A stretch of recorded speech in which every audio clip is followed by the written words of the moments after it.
Psoriasis চর্মরোগের একটা দুরারোগ্য ব্যাধি। এটার কজে আছে আননোন।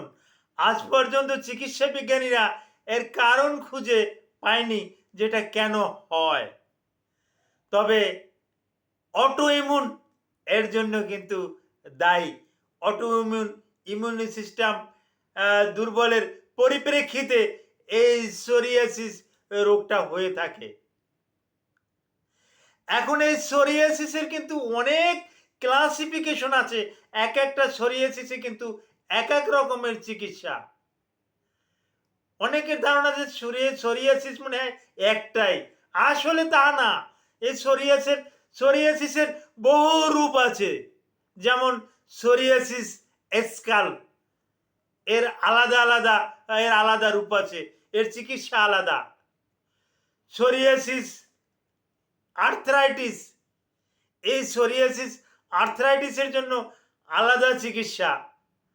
সোরিয়াসিস প্লাগ, এইটা সবচাইতে ভয়াবহ এবং এই রোগ হলে এই রোগীকে নিকটস্থ আত্মীয়, বিশেষ করে ছেলে মেয়ে, স্ত্রী, তারাও কিন্তু ঘৃণা করে, কারণ তার শরীর থেকে গন্ধ আসে।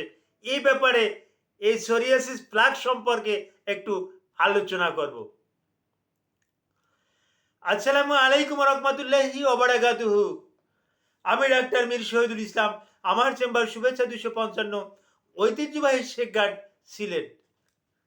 জি দর্শক শ্রোতা, আলোচনা করব সোরিয়াসিস প্লাগ নিয়ে।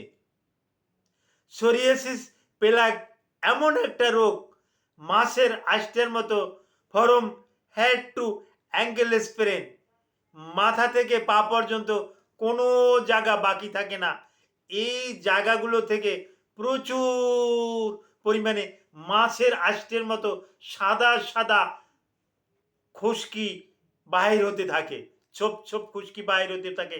আর একটা বিষয় হলো, এই খুশকিগুলো যখন বাহির হয়, হ্যাঁ, তখন কিন্তু প্রচুর চুলকায়, এতটা ইচিং হয়, এতটা র্যাশ হয়, এতটা খাদ্যানি হয় যে তার সহ্য করা ধারণার বাইরে চলে যায়। সে অস্থির হয়ে যায়, পাগলের মতন হয়ে যায়, তার নিজের স্কিনটাই নিজে চুলকানের জন্য এতটা অধৈর্য হয়ে যায়। চুলকাতে চুলকাতে কারো কারো ক্ষেত্রে ব্লিডিং হয়, রক্ত বাহির হয়ে যায়, এরকমের। আর একটা জিনিস, এই যে মাছের আষ্টের মতো পরে, ওই আষ্টাটা উপর থেকে উঠে গেলে আস্তে আস্তে, হ্যাঁ, ওখান থেকে কিন্তু একটা যেমন মাছ, পচা মাছ থেকে যেরকম একটা দুর্গন্ধ পাওয়া যায়, পচা মাছ থেকে যেরকম একটা দুর্গন্ধ পাওয়া যায়, এই সোরিয়াসিস প্লাগ থেকেও কিন্তু এরকমের একটা দুর্গন্ধ পাওয়া যায়।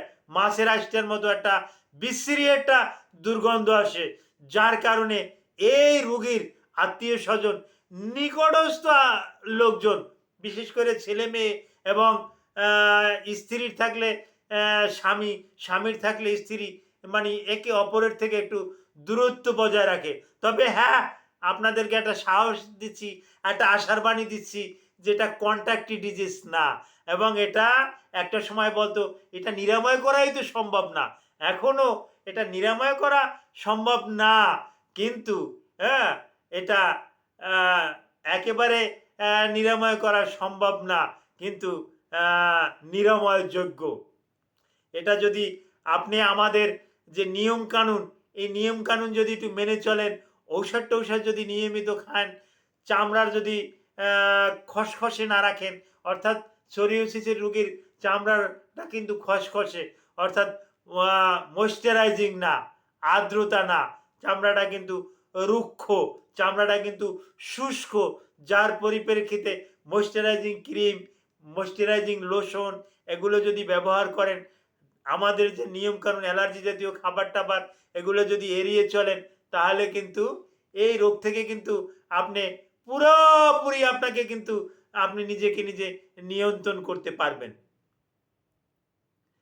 তো এই সোরিয়াসিস প্লাগ হলে আমরা রোগীদেরকে কি ঔষধ দিয়ে থাকি, এটা রোগীর উপরে নির্ভর করে, রোগীর বয়সের উপরে নির্ভর করে, রোগী কতটা আক্রান্ত এর উপরে ভিত্তি করে ওষুধ দিয়ে থাকি। তো আপনাদের সোরিয়াসিস প্লাগ সম্পর্কে আরও কিছু জানার ইচ্ছে থাকলে ভিডিওর কমেন্ট বক্সে কমেন্ট করুন, আমি জানিয়ে দেব। Thank you all.